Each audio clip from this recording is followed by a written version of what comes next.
Hello friend, स्वागत है आपका हमारे यूट्यूब चैनल स्टडी ज्ञान में। और आज हम बात करने वाले हैं पर्यायवाची शब्दों की।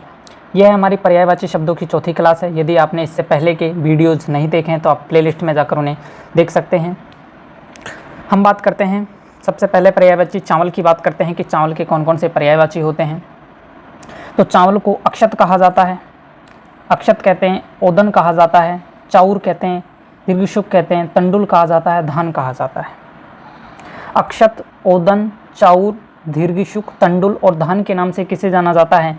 चावल को जाना जाता है। तो इम्पोर्टेंट आपके लिए है, एक तो अक्षत आप ध्यान रख लेना, एक आप ओदन ध्यान रख लेना, एक दीर्घशुक ध्यान रख लेना और एक तंडुल ध्यान रख लेना। ये आपके लिए क्या हो जाते हैं? इंपॉर्टेंट हो जाते हैं। अब बात करते हैं चूहे के कौन कौन से पर्यायवाची हैं। तो चूहे को कहा जाता है इंदुर कहते हैं, आखू कहते हैं, खंजक, मूषक और गणपति वाहन के नाम से जाना जाता है। इंदुर, आखू, खंजक, मूषक और गणपति वाहन किसे कहते हैं? चूहे को कहा जाता है। इसमें आप इंदुर ध्यान रख लेना, आखू ध्यान रख लेना, खंजक ध्यान रख लेना, ठीक है। इंदुर, आखू और खंजक ये आप तीनों पर्यायवाची ध्यान रख लेना। ये किसे कहा जाता है? चूहे के पर्यायवाची होते हैं। जबकि इंदु की बात करें कि पर्टिकुलर इंदु पर्यायवाची किसका होता है, तो इंदु कहते हैं हम इंद्र को कहते हैं। इंदु कहा जाता है चंद्रमा को कहा जाता है। किसे कहते हैं? चंद्रमा का पर्यायवाची होता है। इंदु किसे कहते हैं? चंद्रमा को कहते हैं। इंदु कहते हैं और विदु, इंदु और विदु ये दोनों ही किसको कहा जाता है? चंद्रमा को कहा जाता है, ध्यान रख लेना। जबकि इंदुर किसे कहते हैं? चूहे को कहा जाता है। इंदुर किसे कहते हैं? चूहे को कहते हैं। आँख का मतलब क्या होता है? नेत्र होता है। जबकि आँखों किसे कहते हैं? चूहे को कहा जाता है। इस बात का भी आप ध्यान रखें। अब बात करते हैं जिह्वा के कौन कौन से पर्यायवाची होते हैं। जिह्वा यानी कि जीभ, जीभ के कौन कौन से पर्यायवाची होते हैं? तो इसको रसज्ञा कहते हैं, रसज्ञा कहते हैं, रसना कहा जाता है, वाचा और वाणी के नाम से जाना जाता है। आप एक ही ध्यान रख लेना, रसज्ञा किसे कहते हैं? जिह्वा को कहते हैं। और आप ध्यान रखना चाहे तो वाचा भी ध्यान रख सकते हैं कि रसज्ञा और वाचा किसे कहा जाता है? जिह्वा को कहते हैं। ये आपके लिए इंपॉर्टेंट है, ठीक है। अब बात करते हैं कि ज्योति के पर्यायवाची कौन कौन से होते हैं। तो ज्योति को हम कहते हैं आभा के नाम से जाना जाता है, आलोक कहते हैं, दीप्ति, द्युति, प्रभा, भा, कांति और छवि के नाम से किसे जाना जाता है? ज्योति को जाना जाता है। ज्योति यानी कि जो प्रकाश होता है उस प्रकाश को किस नाम से जानते हैं? आभा के नाम से जानते हैं। आलोक कहते हैं, दीप्ति, द्युति, प्रभा, भा, कांति और छवि के नाम से जाना जाता है। ये सभी आपके लिए क्या है? इंपॉर्टेंट है। झंडे की बात करें कि झंडे के कौन कौन से पर्यायवाची होते हैं। तो झंडे को केतन कहते हैं, निशान, केतु, ध्वजा और वैजंती के नाम से जाना जाता है। बात करें केतन की, तो केतन तो झंडे को कहते हैं, लेकिन निकेतन एक शब्द आता है, निकेतन। निकेतन का मतलब क्या होता है? घर। निकेतन किसे कहते हैं? घर को कहा जाता है। जबकि केतन किसे कहते हैं? झंडे को कहते हैं, ठीक है। तो इस बात का ध्यान रखें। तो झंडे के पर्यायवाची कौन कौन से हो जाते हैं? केतन, निशान, केतु, ध्वजा और वैजंती के नाम से जाना जाता है, ठीक है। झरने की बात करें कि झरने के कौन कौन से पर्यायवाची होते हैं। तो झरने को उत्स कहते हैं, चश्मा कहा जाता है, श्रोता कहते हैं। उत्स, चश्मा और श्रोता किसे कहा जाता है? झरने को कहा जाता है। इस बात का भी ध्यान रखें, ठीक है। तरंग के कौन कौन से पर्यायवाची? तरंग को उर्मी, विची, हिलोर, मौज और लहर के नाम से जानते हैं। उर्मी, विची, हिलोर, मौज और लहर के नाम से तरंग को जाना जाता है। तो ये तरंग के इंपॉर्टेंट पर्यायवाची हैं सभी।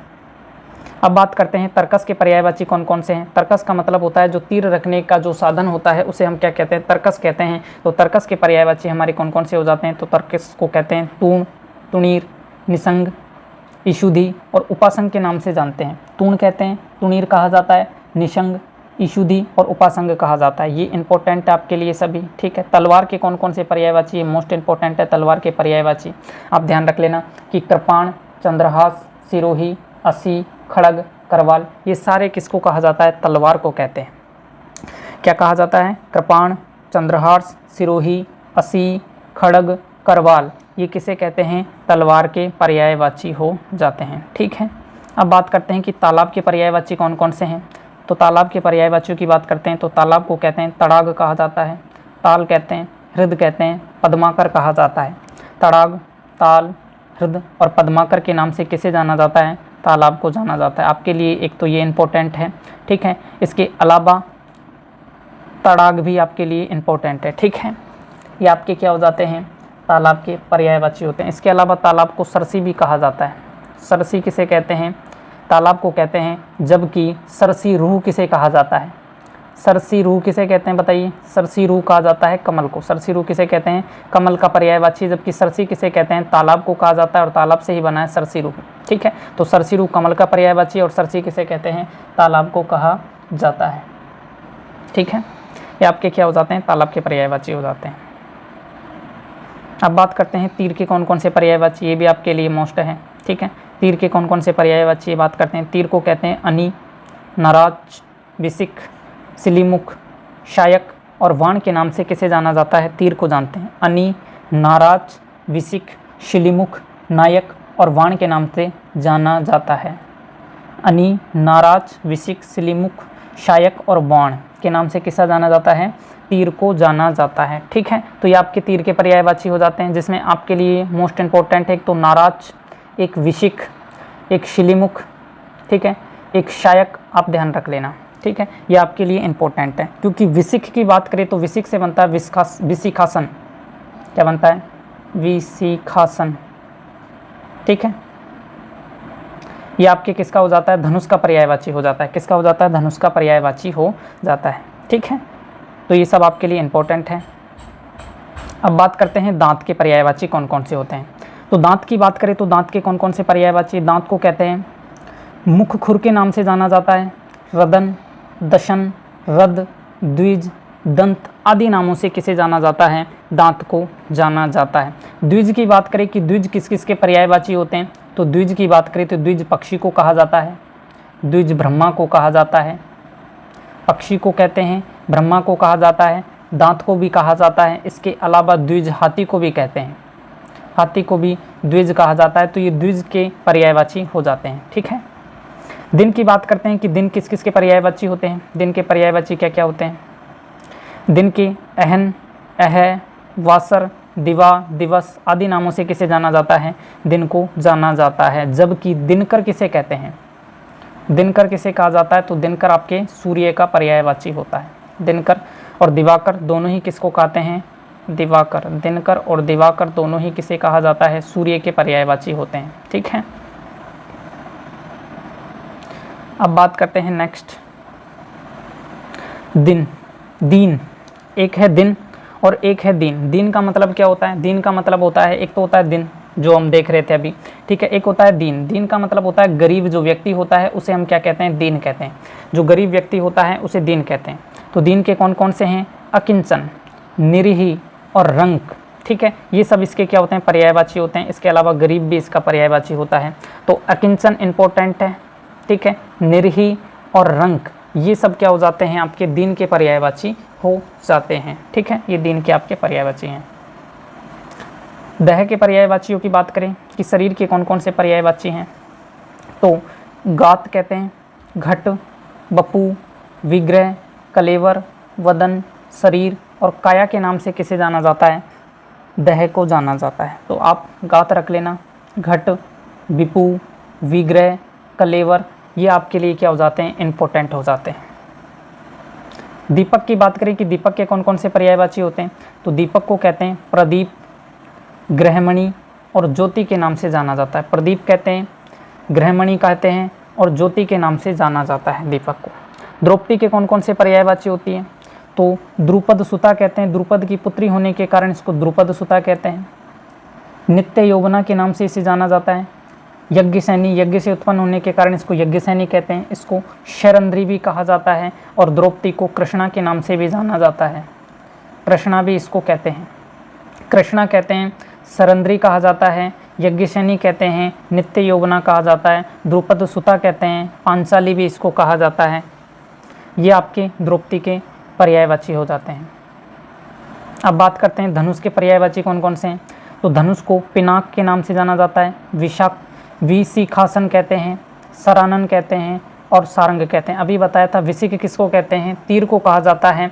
और आसन का मतलब होता है, आसन का मतलब क्या होता है? एक पर्टिकुलर बैठने का जो स्थान होता है उसे आसन कहते हैं। ठीक है, तो विशिख तीर को कहते हैं और आसन यानी बैठने का स्थान। ठीक है, तो विशिखासन का मतलब क्या होता है? धनुष को कहते हैं। किसको कहते हैं? धनुष को कहा जाता है विशिखासन, यानी कि जो तीर के जो बैठने का स्थान होता है वो क्या होता है? धनुष होता है। इस कारण धनुष को क्या कहते हैं? विशिखासन के नाम से जानते हैं। ठीक है, इसको पिनाक भी कहते हैं, सरासन, सरासन सर यानी जो वाणों का जो आसन होता है, जहाँ पर वाण निवास करता है, वो धनुष है। ठीक है, सारंग भी इसको कहते हैं। सारंग किसे कहते हैं? धनुष को कहा जाता है। ठीक है, तो ये आपके क्या हो जाते हैं? धनुष के पर्यायवाची हो जाते हैं। आगे चलते हैं। नदी के कौन कौन से पर्यायवाची होते हैं? नदी को आपगा कहते हैं, तटनी कहा जाता है, शैलजा, निर्झरणी, सरिता, तरंगणी आदि के नाम से जाना जाता है। अपगा, तटनी, शैलजा, निर्झरणी, सरिता, तरंगणी के नाम से किसे कहते हैं? नदी को जाना जाता है। नारी के कौन कौन से पर्यायवाची होते हैं? तो नारी को कामनी, रमणी, बनीता ये आपके इंपॉर्टेंट हो जाते हैं। कामनी कहते हैं, रमणी कहा जाता है, बनीता कहते हैं, ये सब आपके किसके पर्यायवाची होते हैं? नारी के पर्यायवाची हो जाते हैं। नाव के पर्यायवाची कौन कौन से हैं? तो नाव को तरी कहते हैं, तरणी कहते हैं, पोत कहते हैं, वनवाहन कहा जाता है। तरी, तरणी, पोत और वनवाहन किसे कहते हैं? नाव को कहा जाता है, जिसमें मोस्ट इम्पोर्टेंट है आपके तरणी। एक तो ये तरणी होता है, एक तो ये तरणी होता है आपके, ठीक है, और एक होता है ये तरणी।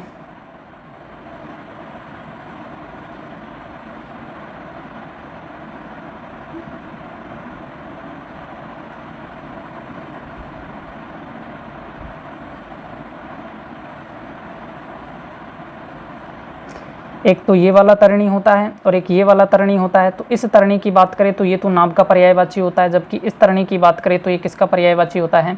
सूर्य का पर्यायवाची होता है। इस तरणी का मतलब होता है नाव और इस तरणी का मतलब क्या होता है? सूर्य होता है। अब इसको याद रखें, कैसे याद रख सकते हैं? तो हमें याद रखने का एक तरीका आता है, देखो बताते हैं कैसे याद रख सकते हैं इसको। तो इसको जैसे हम बात करते हैं सूर्य, सूर्य के जितने भी पर्यायवाची होते हैं अधिकांशतः, ठीक है, जैसे कि बात करें रवि, इसके अलावा इसको कहते हैं, रवि के अलावा इसको कहते हैं दिनकर, दिवाकर, ठीक है, आदि कहते हैं। तो इनमें हमने देखा कि यहाँ पर भी छोटी मात्रा है, यहाँ पर भी छोटी मात्रा है, यहाँ पर भी छोटी मात्रा है, यानी कि सब में आप देख सकते हैं ई की हमेशा क्या है? छोटी मात्रा है। तो बात करते हैं तरणी, तरणी में भी क्या आ जाएगी? आपकी छोटी मात्रा आ जाएगी। तो तरणी सूर्य को कहते हैं। तो ऐसे आप ध्यान रख सकते हैं कि जैसे एक रवि है, रवि की बात करें तो रवि में भी छोटी मात्रा है, ई की है, दिनकर में भी छोटी मात्रा ई की है, दिवाकर में भी छोटी ई की मात्रा है, तो तरणी में भी क्या आ जाएगी? छोटी ई की मात्रा आ जाएगी। और यदि बड़ी आती है तो आप कहेंगे कि किसकी है? ये नाव का पर्यायवाची होता है। ठीक है, तो ऐसे आप ध्यान रख सकते हैं इसको। नौकर के कौन कौन से पर्यायवाची होते हैं? नौकर को अनुचर, किंकर, भृत्य, सेवक, ठीक है, आदि नामों से जाना जाता है। अनुचर कहते हैं, किंकर, भृत्य, सेवक। किंकर आपका इंपॉर्टेंट है, किंकर और अनुचर ये आपका मोस्ट इंपॉर्टेंट है, दोनों ही पर्यायवाची। ठीक है, किंकर, अनुचर, भृत्य और सेवक किसे कहा जाता है? नौकर को कहते हैं। पंडित के कौन कौन से पर्यायवाची होते हैं? पंडित, पंडित को कहते हैं कोविद, कोविद, बुध, मनीषी, विद्वान, सुधी आदि नामों से किसे जाना जाता है? पंडित को जाना जाता है। पंडित को कोविद कहते हैं, बुध, मनीषी, विद्वान और सुधी के नाम से जाना जाता है। पक्षी की बात करें कि पक्षी के कौन कौन से पर्यायवाची होते हैं? तो पक्षी को अंडज कहते हैं, अंडे से जन्म लेने के कारण इनको अंडज कहते हैं।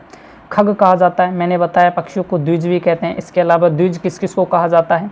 द्विज पक्षी को कहते हैं, द्विज हाथी को कहा जाता है, द्विज दांत को कहते हैं, द्विज ब्रह्मा को भी कहा जाता है। तो ये आपके द्विज हो जाते हैं। पखेरु कहते हैं, विहग कहा जाता है, शकुनी, ये आपके लिए मोस्ट इंपॉर्टेंट, शकुनी किसे कहते हैं? पक्षियों को कहा जाता है। ठीक है, अंडज, खग, द्विज, पखेरु, विहग और शकुनी किसे कहते हैं? पक्षियों को कहा जाता है।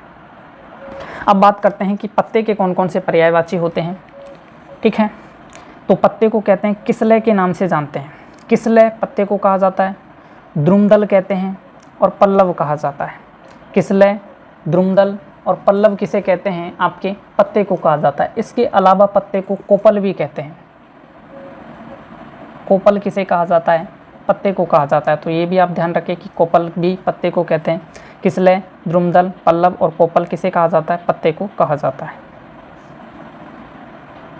पर्वत के कौन कौन से पर्यायवाची होते हैं? पर्वत के वैसे तो बहुत सारे पर्यायवाची आपको देखने को मिलते हैं, लेकिन इंपॉर्टेंट की बात करें कि पर्वत के कौन कौन से पर्यायवाची हैं जो एग्जाम की दृष्टि से इंपॉर्टेंट हैं, तो एक तो होता है अचल, भूधर, महीधर और शैल के नाम से किसे जानते हैं? पर्वत को जाना जाता है। अचल, भूधर, महीधर और शैल के नाम से किसे जानते हैं? पर्वत को। एक होता है अचला। अचला किसे कहते हैं? तो ये आपके पृथ्वी का पर्यायवाची होता है। पृथ्वी का पर्यायवाची होता है अचला, पृथ्वी को कहते हैं। और अचल किसे कहा जाता है? पर्वत को कहा जाता है। ठीक है।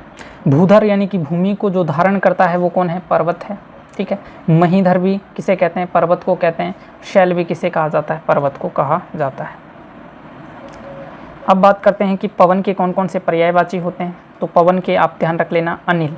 अनिल किसको कहते हैं? पवन को कहा जाता है। व्यार, वात, समीकरण और समीर के नाम से किसे जानते हैं? पवन को जाना जाता है। एक होता है आपके अनल। अनल का मतलब क्या होता है? आग होता है। अनल किसका है? आग का पर्यायवाची होता है। अनिल किसका पर्यायवाची होता है? हवा का पर्यायवाची होता है। इस बात का आप जरूर ध्यान रखें। तो अनिल, व्यार, वात, समीकरण और समीर ये किसके पर्यायवाची हो जाते हैं? आपके पवन के पर्यायवाची हो जाते हैं। पार्वती के कौन कौन से पर्यायवाची हैं? तो पार्वती की बात करें तो इन्हें कहा जाता है उमा, गिरिजा, शैलसुता के नाम से जानते हैं। पार्वती को उमा कहते हैं, गिरिजा कहते हैं, शैलसुता कहते हैं, भवानी कहा जाता है, दुर्गा कहते हैं। भवानी इन्हीं को कहा जाता है, दुर्गा भी इन्हीं को कहते हैं। ठीक है। तो ये आपके क्या हो जाते हैं? पार्वती के प्रमुख पर्यायवाची हो जाते हैं। उमा, गिरिजा, शैलसुता, भवानी, दुर्गा ये आपके किसके पर्यायवाची हो जाते हैं? पार्वती के पर्यायवाची हो जाते हैं। इसके अलावा आप अंबिका भी ध्यान रख लेना कि अंबिका किसका पर्यायवाची है। तो अंबिका भी इन्हें कहते हैं। ठीक है। अंबिका भी किसे कहा जाता है? पार्वती को अंबिका कहते हैं। इसके अलावा एक इम्पोर्टेंट पर्यायवाची है इनका अपर्णा।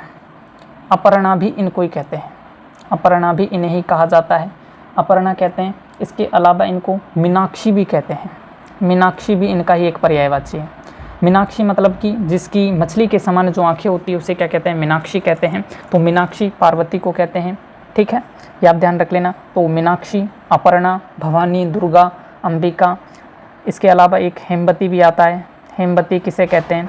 हेमवती कहा जाता है आपकी पार्वती जी को कहते हैं। ठीक है। तो ये आपके मोस्ट इंपॉर्टेंट पर्यायवाची हो जाते हैं पार्वती के। जबकि बात करें कि हेम का मतलब क्या होता है, हेम किसका पर्यायवाची होता है, तो आप कहेंगे हेम सोना का पर्यायवाची होता है। और हेमवती किसे कहते हैं? माता पार्वती को कहा जाता है।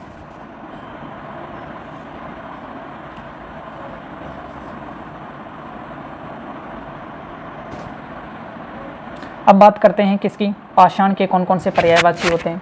तो पाषाण को कहते हैं अस्म कहा जाता है, उपल कहते हैं, पाहन कहते हैं, प्रस्तर और शिलाखंड के नाम से जाना जाता है। अब इसमें इंपॉर्टेंट एक तो अश्म, उपल, ये आपके दो इंपॉर्टेंट हो जाते हैं।